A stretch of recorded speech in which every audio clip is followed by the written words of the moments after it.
The Art of War by Sun Tzu, translated by Lionel Giles. Part 1. Laying Plans. Sun Tzu said, "The art of war is of vital importance to the state. It is a matter of life and death, a road either to safety or to ruin.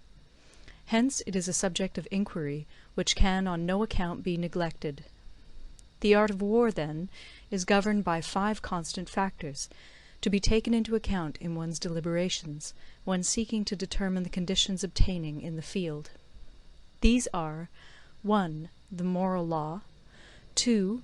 Heaven, 3. Earth, 4. The commander, 5. Method and discipline. The moral law causes the people to be in complete accord with their ruler, so that they will follow him regardless of their lives, undismayed by any danger. Heaven signifies night and day, cold and heat, times and seasons. Earth comprises distances, great and small, danger and security, open ground and narrow passes, the chances of life and death. The commander stands for the virtues of wisdom, sincerity, benevolence, courage, and strictness. By method and discipline are to be understood the marshalling of the army in its proper subdivisions, the graduations of rank among the officers, the maintenance of roads by which supplies may reach the army, and the control of military expenditure. These 5 heads should be familiar to every general. He who knows them will be victorious. He who knows them not will fail. Therefore, in your deliberations, when seeking to determine the military conditions, let them be made the basis of a comparison in this wise. 1. Which of the 2 sovereigns is imbued with the moral law? 2. Which of the 2 generals has most ability? 3. With whom lie the advantages derived from heaven and earth? 4. On which side is discipline most rigorously enforced? 5. Which army is stronger? 6. On which side are officers and men more highly trained? 7. In which army is there the greater constancy both in reward and punishment? By means of these 7 considerations I can forecast victory or defeat. The general that hearkens to my counsel and acts upon it will conquer. Let such a one be retained in command. The general that hearkens not to my counsel nor acts upon it will suffer defeat. Let such a one be dismissed. While heeding the profit of my counsel, avail yourself also of any helpful circumstances over and beyond the ordinary rules. According as circumstances are favourable, one should modify one's plans. All warfare is based on deception. Hence, when able to attack, we must seem unable. When using our forces, we must seem inactive. When we are near, we must make the enemy believe we are far away. When far away, we must make him believe we are near. Hold out baits to entice the enemy. Feign disorder and crush him. If he is secure at all points, be prepared for him. If he is in superior strength, evade him. If your opponent is of choleric temper, seek to irritate him. Pretend to be weak, that he may grow arrogant. If he is taking his ease, give him no rest. If his forces are united, separate them. Attack him where he is unprepared. Appear where you are not expected. These military devices, leading to victory, must not be divulged beforehand. Now the general who wins a battle makes many calculations in his temple ere the battle is fought. The general who loses a battle makes but few calculations beforehand. Thus do many calculations lead to victory, and few calculations to defeat. How much more no calculation at all? It is by attention to this point that I can foresee who is likely to win or lose. End of Part 1. Part 2. Waging War. Sun Tzu said, "In the operations of war, where there are in the field 1,000 swift chariots, as many heavy chariots, and 100,000 mail-clad soldiers, with provisions enough to carry them 1,000 li, the expenditure at home and at the front, including entertainment of guests, small items such as glue and paint, and sums spent on chariots and armour, will reach the total of 1,000 ounces of silver per day. Such is the cost of raising an army of 100,000 men. When you engage in actual fighting, if victory is long in coming, then men's weapons will grow dull and their ardour will be damped. If you lay siege to a town, you will exhaust your strength. Again, if the campaign is protracted, the resources of the state will not be equal to the strain. Now, when your weapons are dulled, your ardour damped, your strength exhausted, and your treasure spent, other chieftains will spring up to take advantage of your extremity. Then no man, however wise, will be able to avert the consequences that must ensue. Thus, though we have heard of stupid haste in war, cleverness has never been seen associated with long delays. There is no instance of a country having benefited from prolonged warfare. It is only one who is thoroughly acquainted with the evils of war that can thoroughly understand the profitable way of carrying it on. The skilful soldier does not raise a second levy. Neither are his supply wagons loaded more than twice. Bring war material with you from home, but forage on the enemy. Thus the army will have food enough for its needs. Poverty of the state exchequer causes an army to be maintained by contributions from a distance. Contributing to maintain an army at a distance causes the people to be impoverished. On the other hand, the proximity of an army causes prices to go up, and high prices cause the people's substance to be drained away. When their substance is drained away, the peasantry will be afflicted by heavy exactions. With this loss of substance and exhaustion of strength, the homes of the people will be stripped bare, and 3/10 of their income will be dissipated, while government expenses for broken chariots, worn-out horses, breastplates and helmets, bows and arrows, spears and shields, protective mantles, draught oxen, and heavy wagons will amount to 4/10 of its total revenue. Hence a wise general makes a point of foraging on the enemy. 1 cartload of the enemy's provisions is equivalent to 20 of one's own, and likewise a single picul of his provender is equivalent to 20 from one's own store. Now in order to kill the enemy, our men must be roused to anger. That there may be advantage from defeating the enemy, they must have their rewards. Therefore in chariot fighting, when 10 or more chariots have been taken, those should be rewarded who took the first. Our own flags should be substituted for those of the enemy, and their chariots mingled and used in conjunction with ours. The captured soldiers should be kindly treated and kept. This is called using the conquered foe to augment one's own strength. In war, then, let your great object be victory, not lengthy campaigns. Thus it may be known that the leader of armies is the arbiter of the people's fate, the man on whom it depends whether the nation shall be in peace or in peril. Part 3. Attack by Stratagem. Sun Tzu said, "In the practical art of war, the best thing of all is to take the enemy's country whole and intact. To shatter and destroy it is not so good. So too it is better to recapture an army entire than to destroy it, to capture a regiment, a detachment, or a company entire than to destroy them."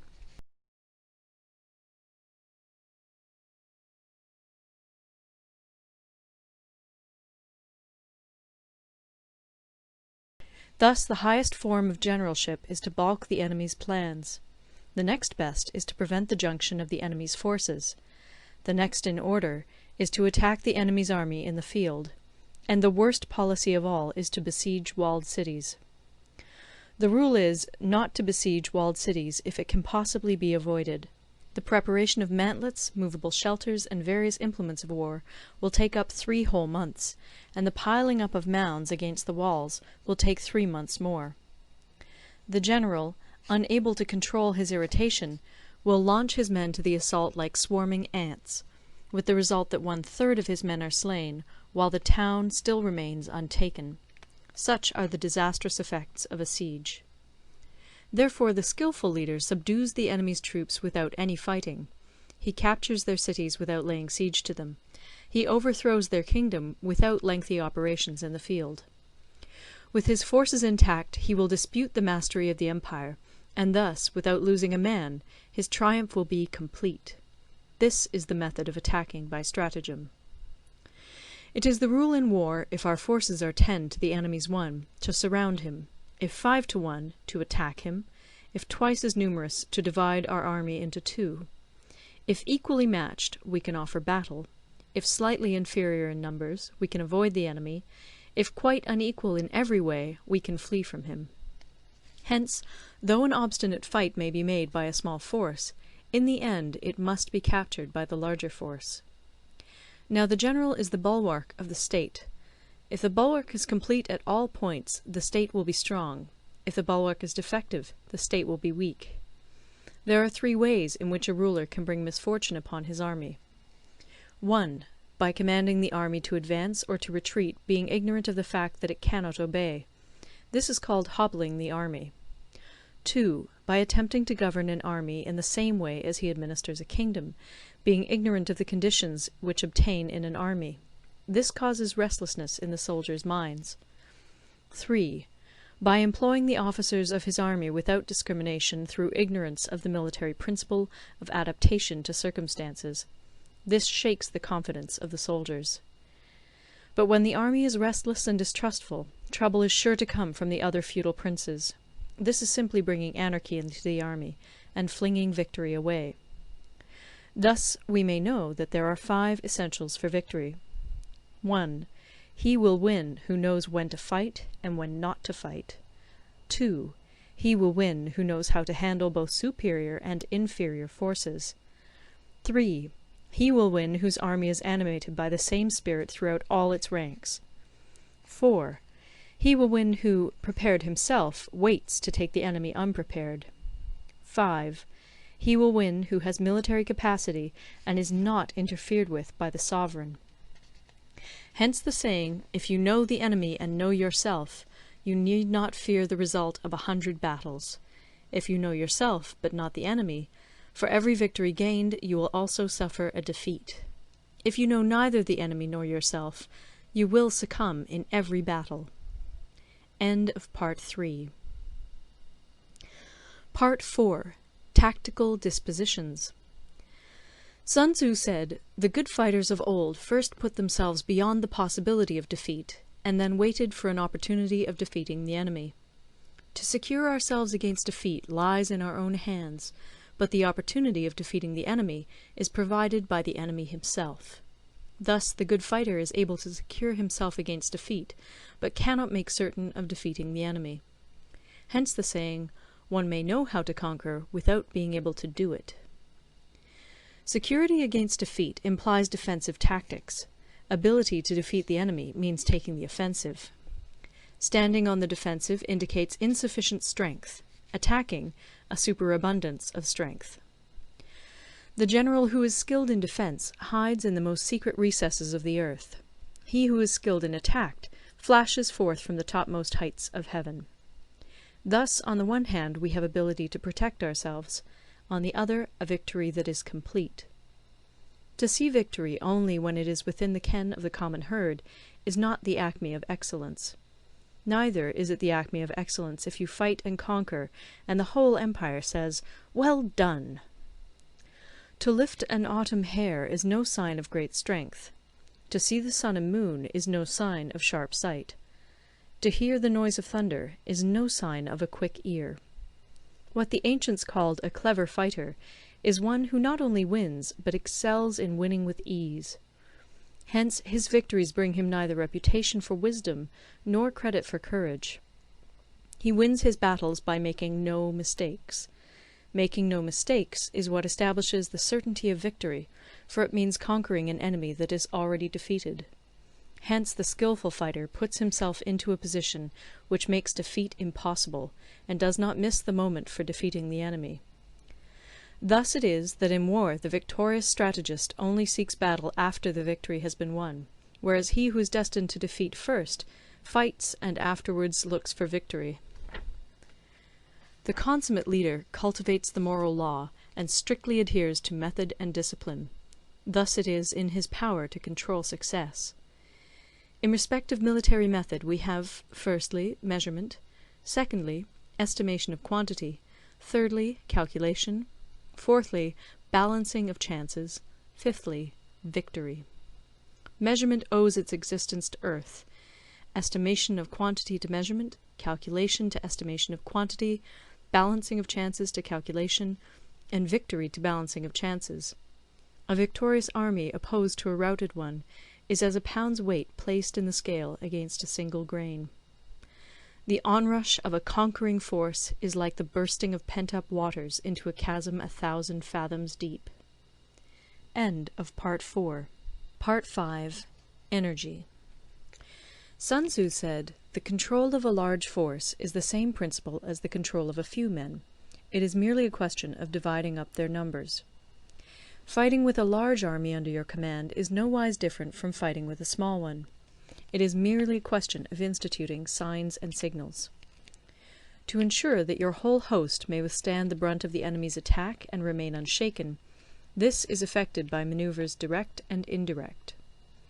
That the impact of your army may be like a grindstone dashed against an egg, this is effected by the science of weak points and strong. In all fighting, the direct method may be used for joining battle, but indirect methods will be needed in order to secure victory. Indirect tactics, efficiently applied, are inexhaustible as heaven and earth, unending as the flow of rivers and streams. Like the sun and moon, they end but to begin anew. Like the 4 seasons, they pass away to return once more. There are not more than 5 musical notes, yet the combinations of these 5 give rise to more melodies than can ever be heard. There are not more than 5 primary colours, blue, yellow, red, white, and black, yet in combination they produce more hues than can ever be seen. There are not more than 5 cardinal tastes, sour, acrid, salt, sweet, bitter, yet combinations of them yield more flavours than can ever be tasted. In battle there are not more than 2 methods of attack, the direct and the indirect, yet these 2 in combination give rise to an endless series of manoeuvres. The direct and the indirect lead on to each other in turn. It is like moving in a circle, you never come to an end. Who can exhaust the possibilities of their combination? The onset of troops is like the rush of a torrent which will even roll stones along in its course. The quality of decision is like the well-timed swoop of a falcon, which enables it to strike and destroy its victim. Therefore, the good fighter will be terrible in his onset, and prompt in his decision. Energy may be likened to the bending of a crossbow, decision to the releasing of a trigger. Amid the turmoil and tumult of battle, there may be seeming disorder, and yet no real disorder at all. Amid confusion and chaos, your array may be without head or tail, yet it will be proof against defeat. Simulated disorder postulates perfect discipline. Simulated fear postulates courage. Simulated weakness postulates strength. Hiding order beneath the cloak of disorder is simply a question of subdivision. Concealing courage under their show of timidity presupposes a fund of latent energy. Masking strength with weakness is to be effected by tactical dispositions. Thus, one who is skilful at keeping the enemy on the move maintains deceitful appearances, according to which the enemy will act. He sacrifices something that the enemy may snatch at it. By holding out baits, he keeps him on the march. Then, with a body of picked men, he lies in wait for him. The clever combatant looks to the effect of combined energy, and does not require too much from individuals. Hence his ability to pick out the right men and utilize combined energy. When he utilizes combined energy, his fighting men become as it were like unto rolling logs or stones, for it is the nature of a log or stone to remain motionless on level ground, and to move when on a slope. If four-cornered, to come to a standstill, but if round-shaped, to go rolling down. Thus the energy developed by good fighting men is as the momentum of a round stone rolled down a mountain thousands of feet in height. So much on the subject of energy. End of Part 5. Part 6. Weak Points and Strong. Sun Tzu said, "Whoever is first in the field and awaits the coming of the enemy will be fresh for the fight. Whoever is second in the field and has to hasten to battle will arrive exhausted. Therefore the clever combatant imposes his will on the enemy, but does not allow the enemy's will to be imposed on him. By holding out advantages to him, he can cause the enemy to approach of his own accord, or, by inflicting damage, he can make it impossible for the enemy to draw near. If the enemy is taking his ease, he can harass him. If well supplied with food, he can starve him out. If quietly encamped, he can force him to move. Appear at points which the enemy must hasten to defend. March swiftly to places where you are not expected. An army may march great distances without distress, if it marches through country where the enemy is not. You can be sure of succeeding in your attacks if you only attack places which are undefended.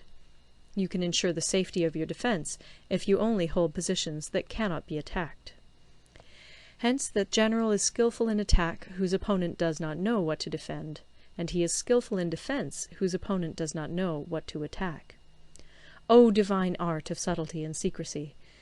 Through you we learn to be invisible, through you inaudible, and hence we can hold the enemy's fate in our hands.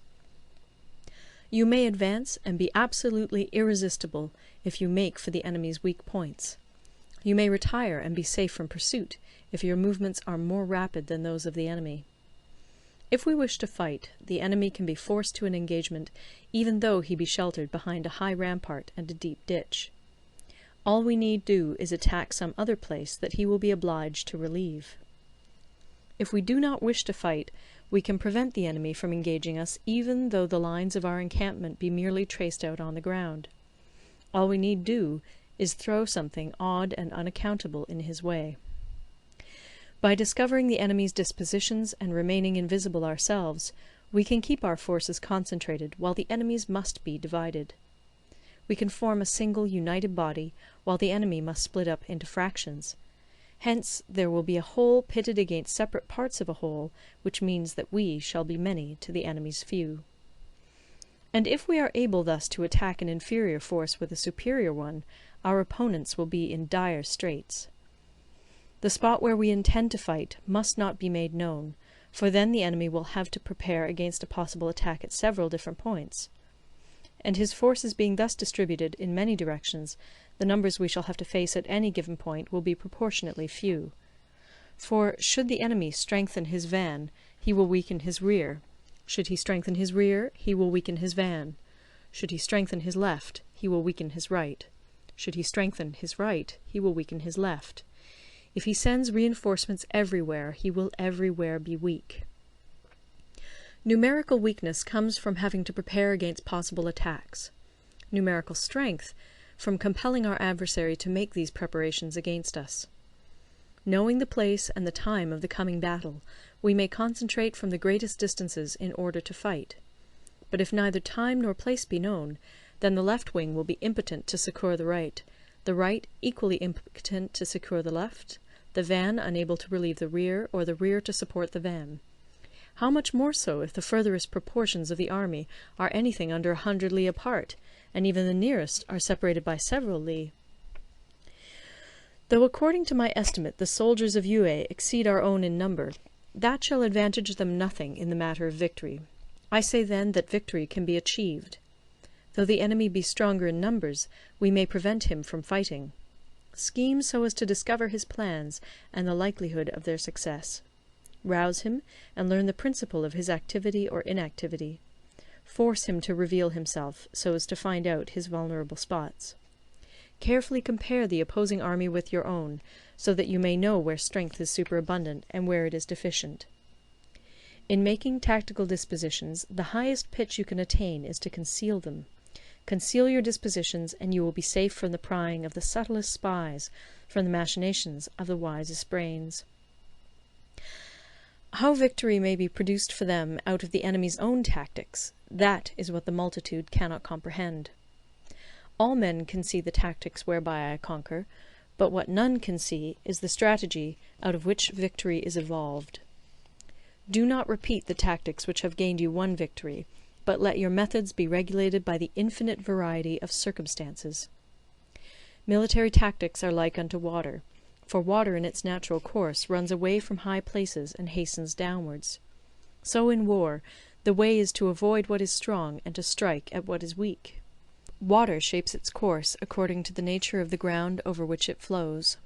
The soldier works out his victory in relation to the foe whom he is facing. Therefore, just as water retains no constant shape, in warfare there are no constant conditions. He who can modify his tactics in relation to his opponent and thereby succeed in winning may be called a heaven-born captain. The 5 elements, water, fire, wood, metal, earth, are not always equally predominant. The 4 seasons make way for each other in turn. There are short days and long. The moon has its periods of waning and waxing. End of Part 6. Part 7. Maneuvering. Sun Tzu said, "In war, the general receives his commands from the sovereign. Having collected an army and concentrated his forces, he must blend and harmonize the different elements thereof before pitching his camp. After that comes tactical maneuvering, than which there is nothing more difficult. The difficulty of tactical maneuvering consists in turning the devious into the direct, and misfortune into gain.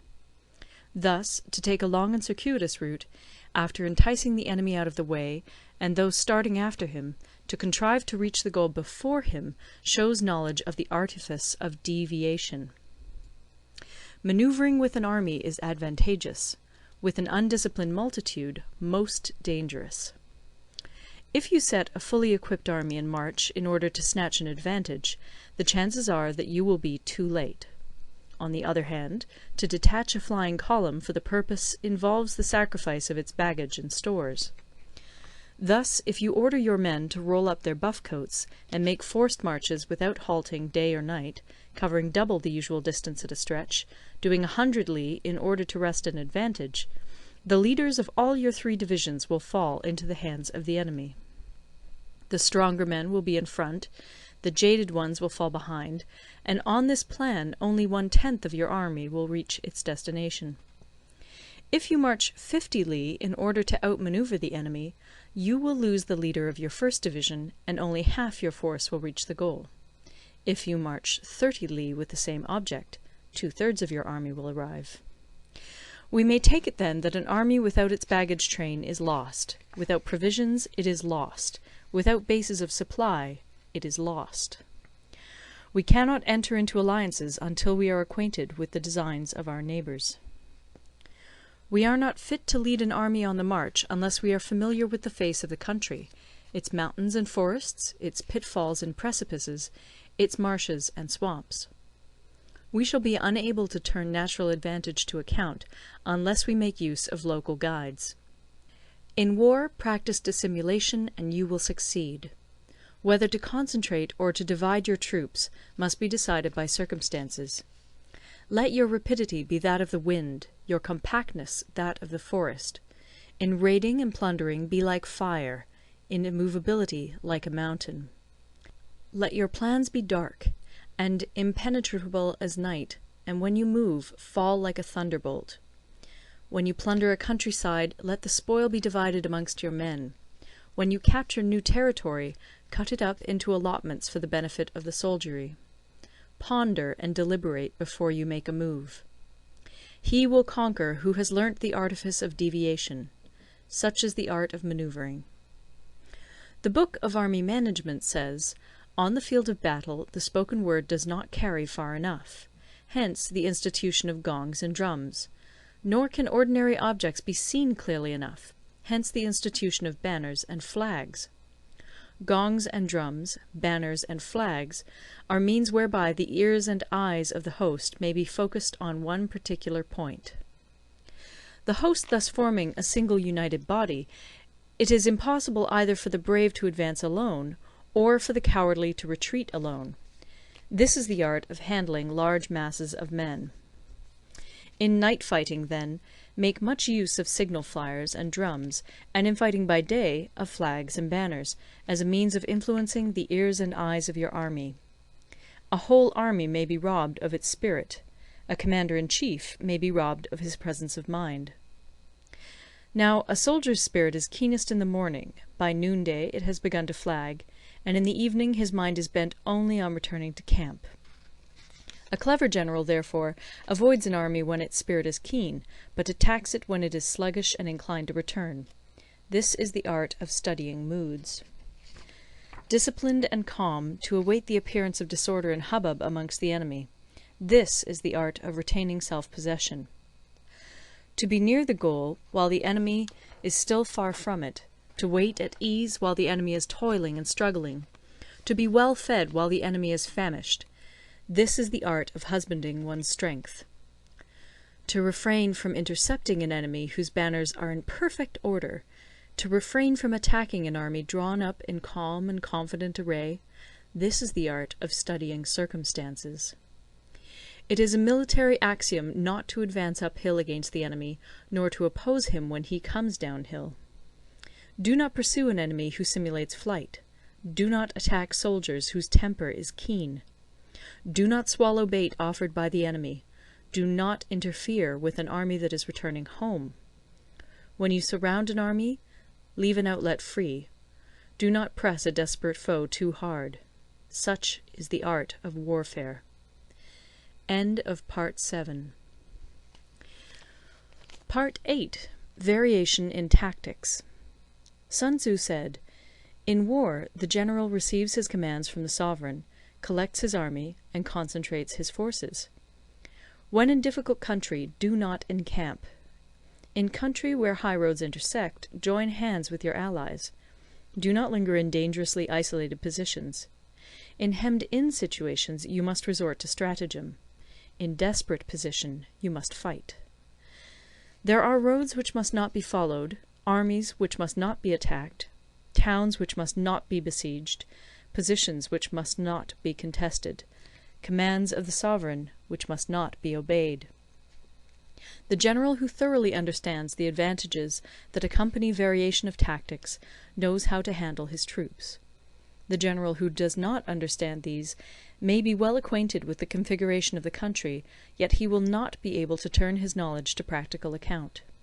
So, the student of war who is unversed in the art of war of varying his plans, even though he be acquainted with the 5 advantages, will fail to make the best use of his men. Hence, in the wise leader's plans, considerations of advantage and of disadvantage will be blended together. If our expectation of advantage be tempered in this way, we may succeed in accomplishing the essential part of our schemes.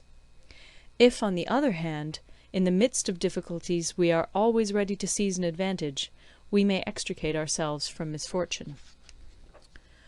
Reduce the hostile chiefs by inflicting damage on them, and make trouble for them, and keep them constantly engaged. Hold out specious allurements, and make them rush to any given point. The art of war teaches us to rely not on the likelihood of the enemy's not coming, but on our own readiness to receive him, not on the chance of his not attacking, but rather on the fact that we have made our position unassailable. There are 5 dangerous faults which may affect a general. 1. Recklessness, which leads to destruction. 2. Cowardice, which leads to capture. 3. A hasty temper, which can be provoked by insults. 4. A delicacy of honour, which is sensitive to shame.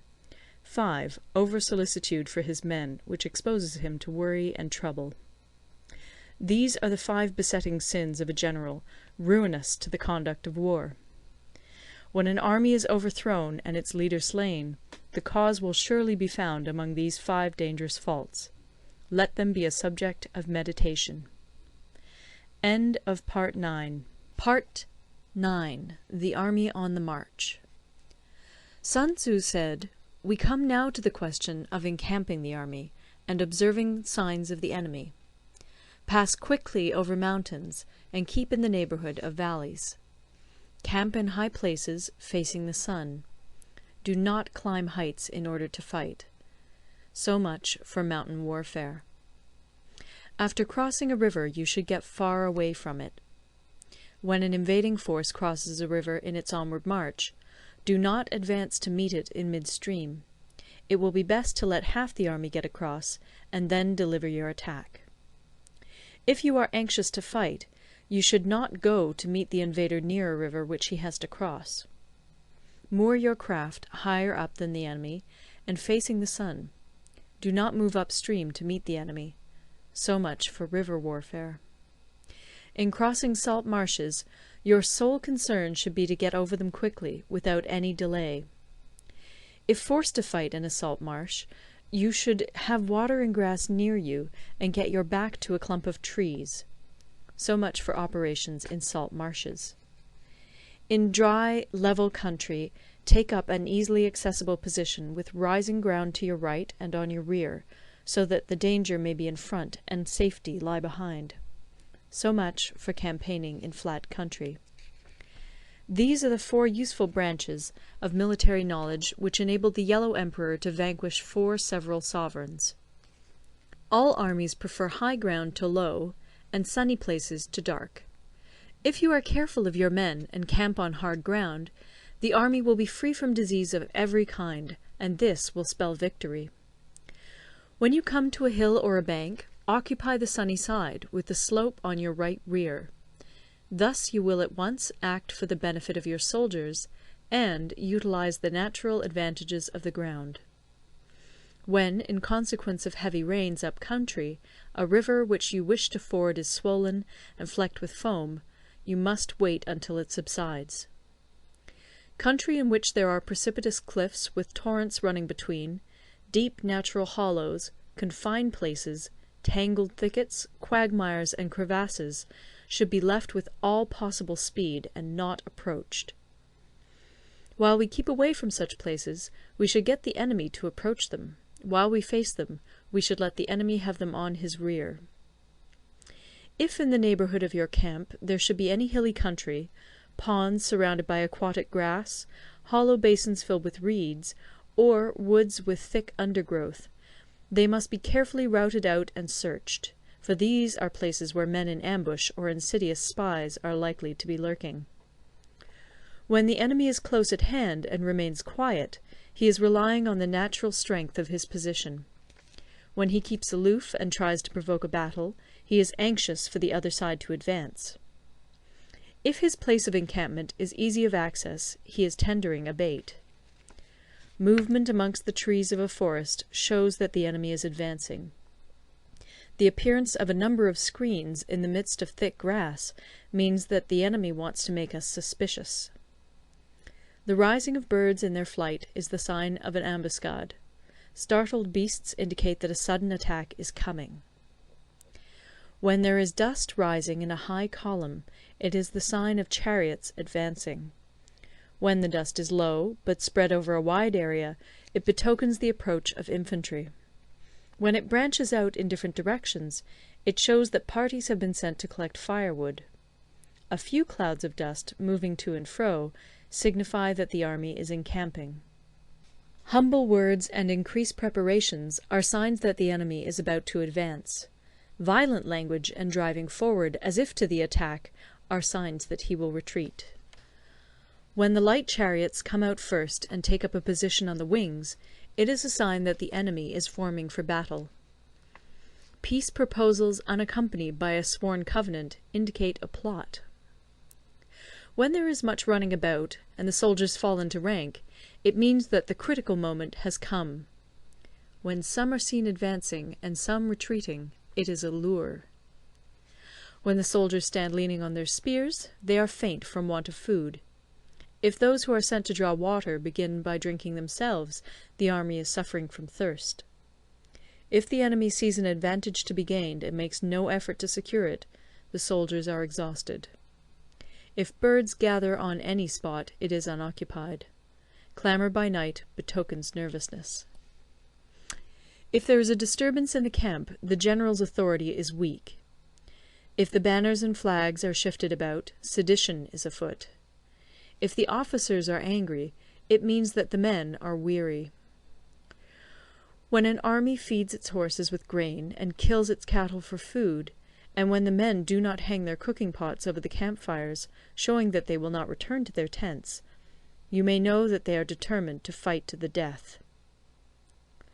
The sight of men whispering together in small knots, or speaking in subdued tones, points to disaffection amongst the rank and file. Too frequent rewards signify that the enemy is at the end of his resources. Too many punishments betray a condition of dire distress. To begin by bluster, but afterwards to take fright at the enemy's numbers, shows a supreme lack of intelligence.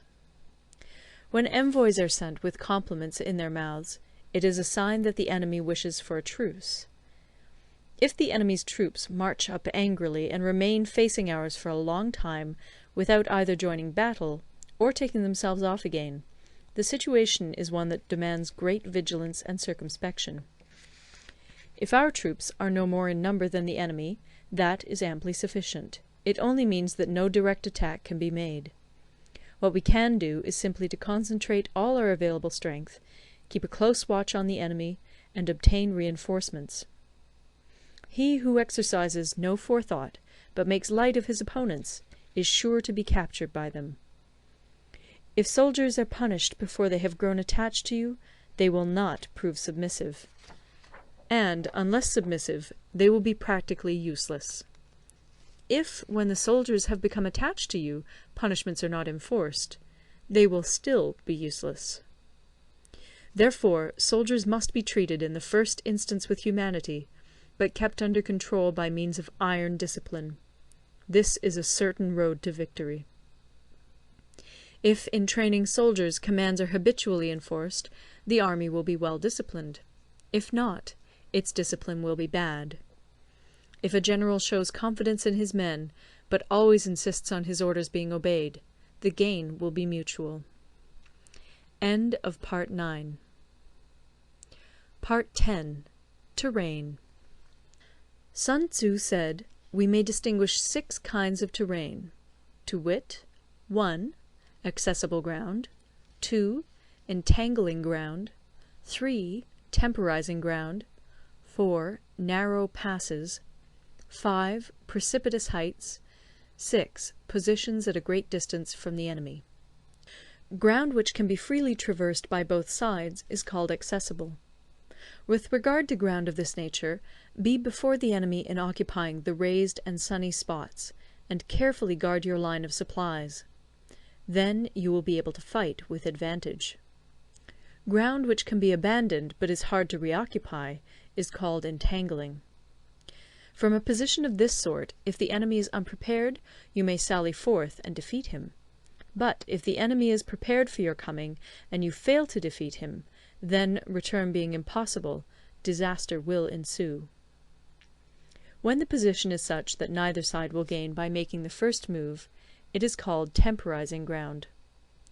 In a position of this sort, even though the enemy should offer us an attractive bait, it will be advisable not to stir forth, but rather to retreat, thus enticing the enemy in his turn.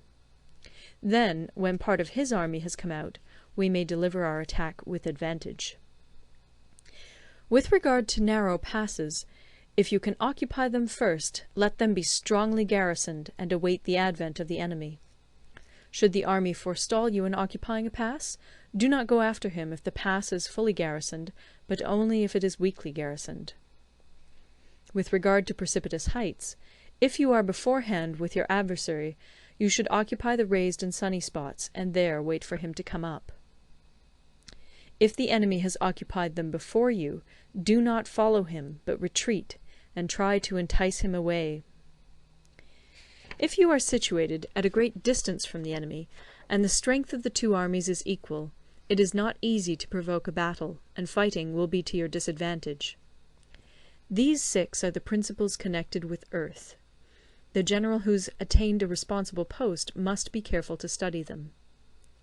Now, an army is exposed to 6 several calamities, not arising from natural causes, but from faults for which the general is responsible. These are 1. Flight, 2. Insubordination, 3. Collapse, 4. Ruin, 5. Disorganization, 6. Rout. Other conditions being equal, if one force is hurled against another 10 times its size, the result will be the flight of the former. When the common soldiers are too strong and their officers too weak, the result is insubordination. When the officers are too strong and the common soldiers too weak, the result is collapse.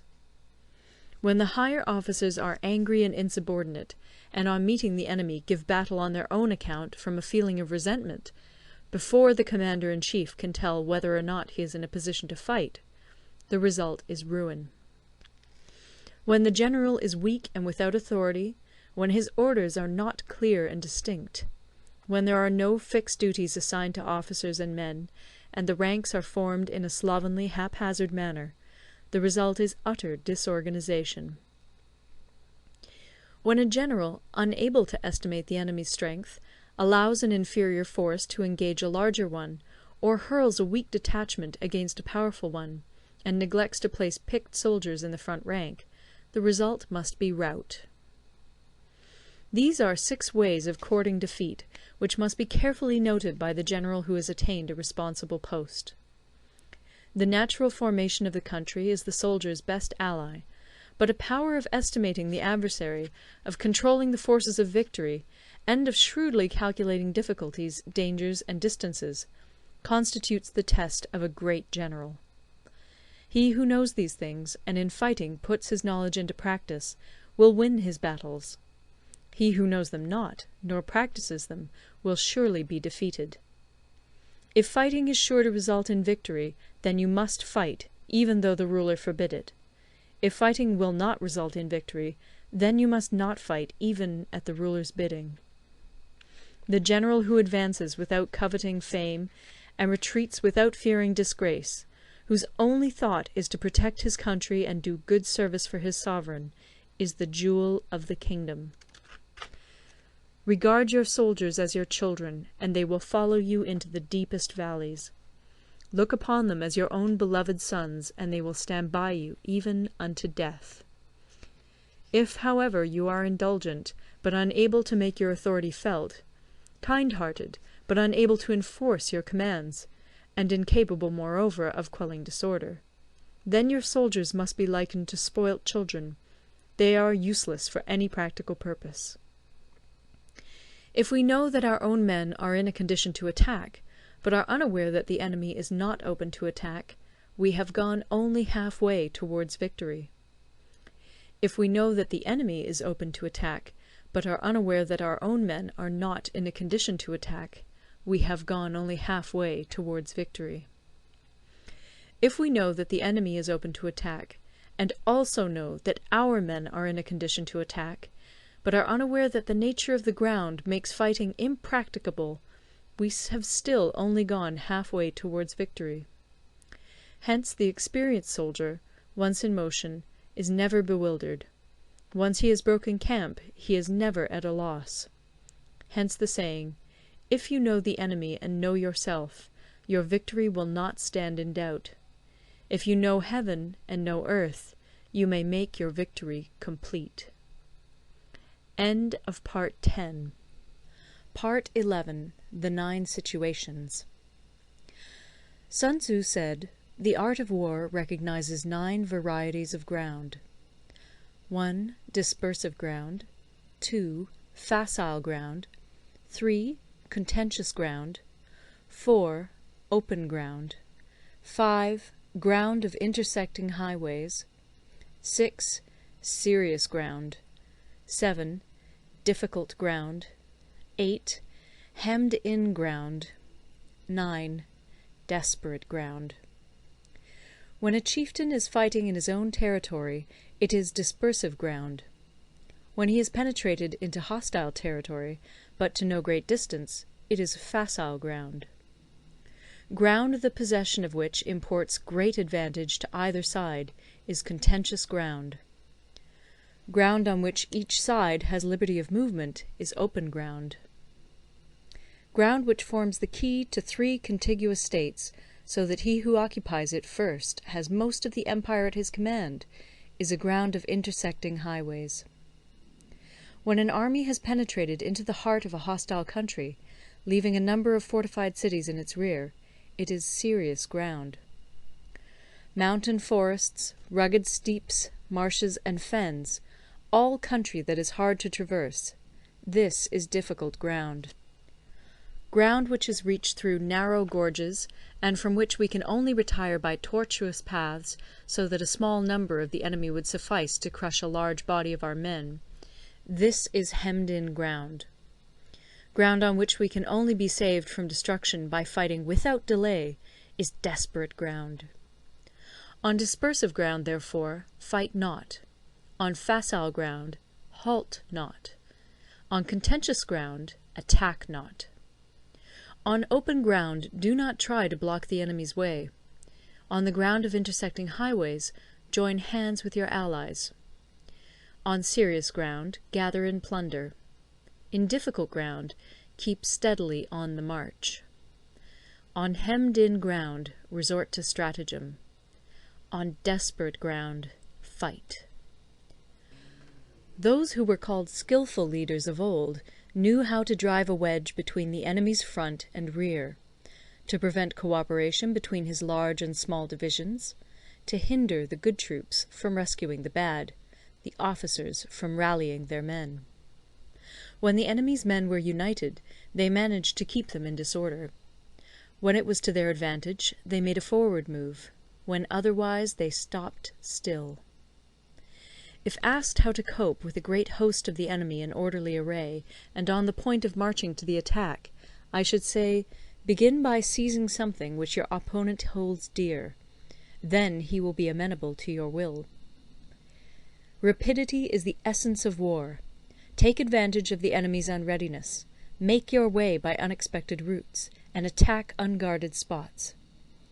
The following are the principles to be observed by an invading force.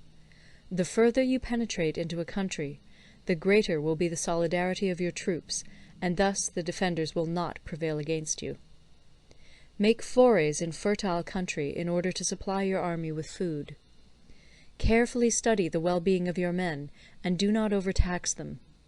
Concentrate your energy and hoard your strength. Keep your army continually on the move, and devise unfathomable plans. Throw your soldiers into positions whence there is no escape, and they will prefer death to flight. If they will face death, there is nothing they may not achieve. Officers and men alike will put forth their uttermost strength. Soldiers, when in desperate straits, lose the sense of fear. If there is no place of refuge, they will stand firm. If they are in hostile country, they will show a stubborn front. If there is no help for it, they will fight hard. Thus, without waiting to be marshalled, the soldiers will be constantly on the qui-vive. Without waiting to be asked, they will do your will. Without restrictions, they will be faithful. Without giving orders, they can be trusted. Prohibit the taking of omens, and do away with superstitious doubts. Then, until death itself comes, no calamity need be feared. If our soldiers are not overburdened with money, it is not because they have a distaste for riches. If their lives are not unduly long, it is not because they are disinclined to longevity. On the day they are ordered out to battle, your soldiers may weep, those sitting up bedewing their garments, and those lying down, letting the tears run down their cheeks. But let them once be brought to bay, and they will display the courage of a Chu or a Kui. The skilful tactician may be likened to the Shuai-jan. Now, the Shuai-jan is a snake that is found in the Ch'ung Mountains. Strike at its head, and you will be attacked by its tail. Strike at its tail, and you will be attacked by its head. Strike at the middle, and you will be attacked by head and tail both. Asked if an army can be made to imitate the Shuai-jan, I should answer yes. For the men of Wu and the men of Yue are enemies. Yet if they are crossing a river in the same boat, and are caught by a storm, they will come to each other's assistance, just as the left hand helps the right. Hence it is not enough to put one's trust in the tethering of horses and the burying of chariot wheels in the ground. The principle on which to manage an army is to set up one standard of courage, which all must reach. How to make the best of both strong and weak, that is a question involving the proper use of ground.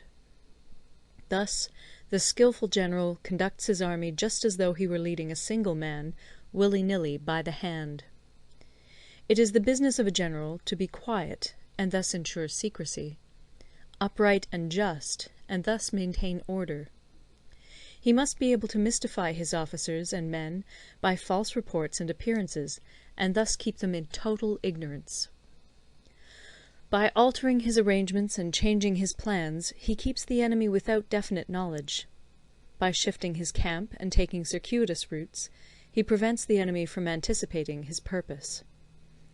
At the critical moment the leader of an army acts like one who has climbed up a height and then kicks away the ladder behind him. He carries his men deep into hostile territory before he shows his hand. He burns his boats and breaks his cooking pots. Like a shepherd driving a flock of sheep, he drives his men this way and that, and nothing knows whither he is going. To muster his host and bring it into danger, this may be termed the business of the general. The different measures suited to the 9 varieties of ground, the expediency of aggressive or defensive tactics, and the fundamental laws of human nature, these are things that must most certainly be studied. When invading hostile territory, the general principle is that penetrating deeply brings cohesion.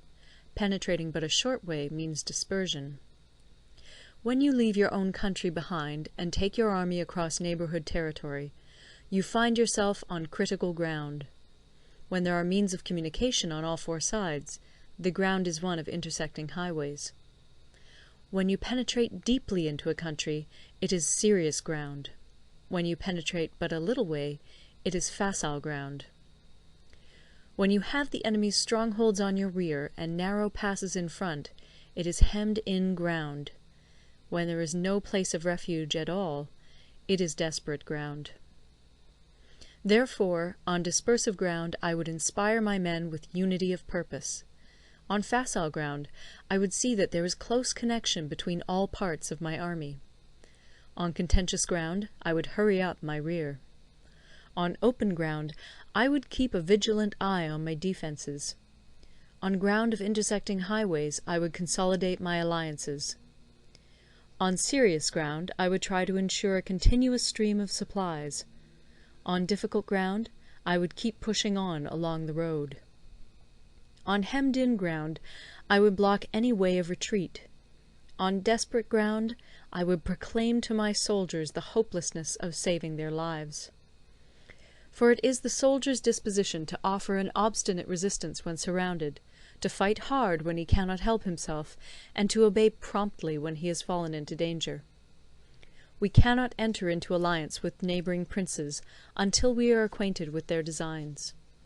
We are not fit to lead an army on the march unless we are familiar with the face of the country, its mountains and forests, its pitfalls and precipices, its marshes and swamps.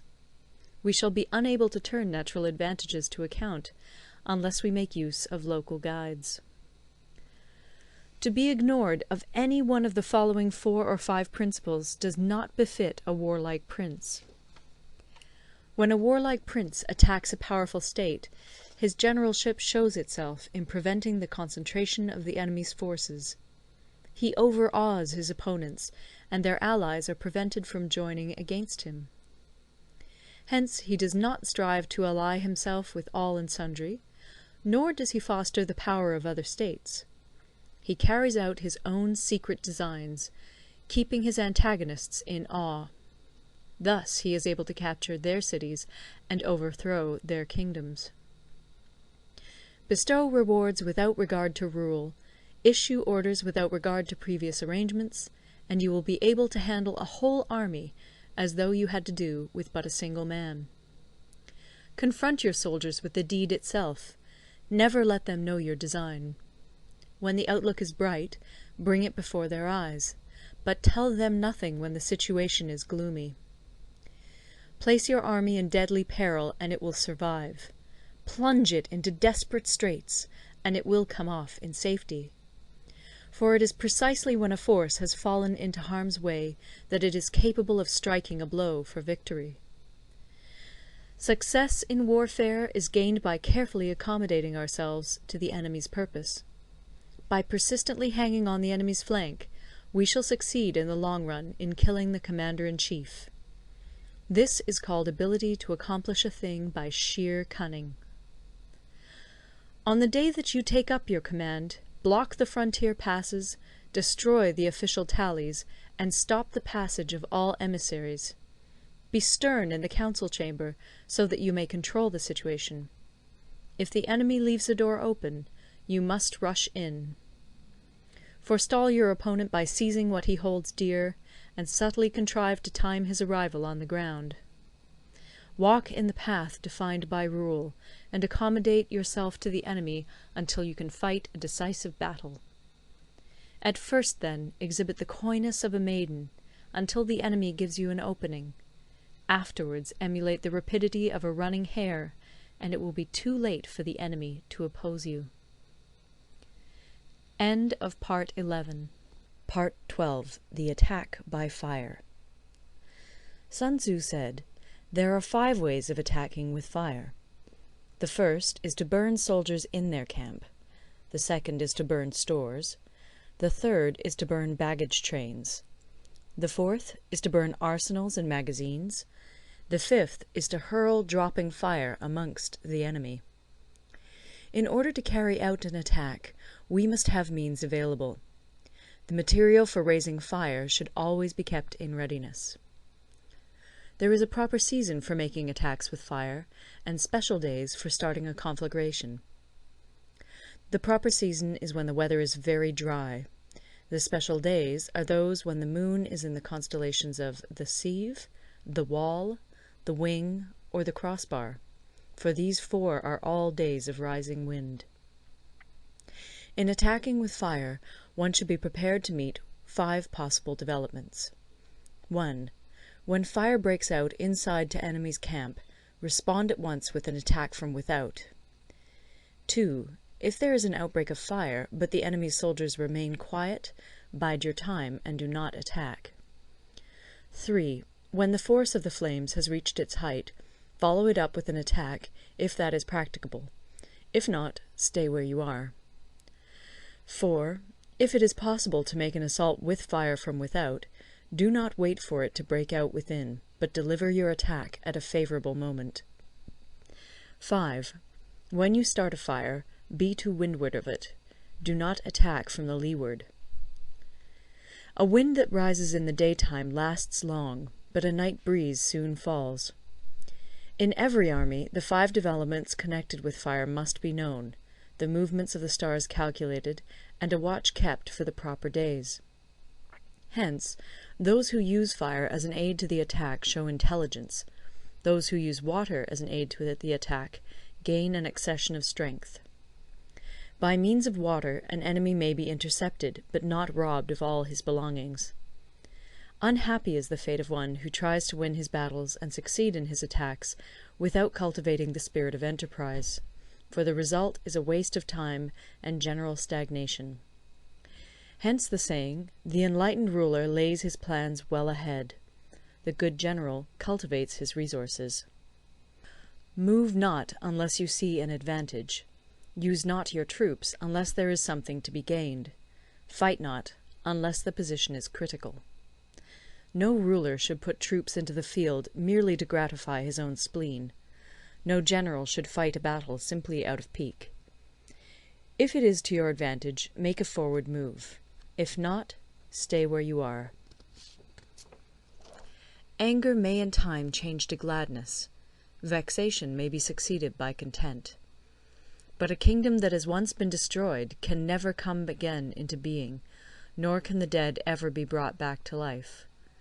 Hence the enlightened ruler is heedful, and the good general full of caution. This is the way to keep a country at peace and an army intact. End of Part 12. Part 13. The Use of Spies. Sun Tzu said, "Raising a host of 100,000 men and marching them great distances entails heavy loss on the people and a drain on the resources of the state.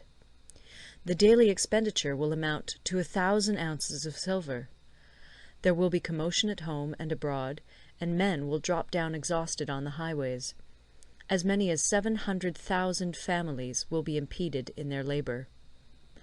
Hostile armies may feast each other for years, striving for the victory which is decided in a single day.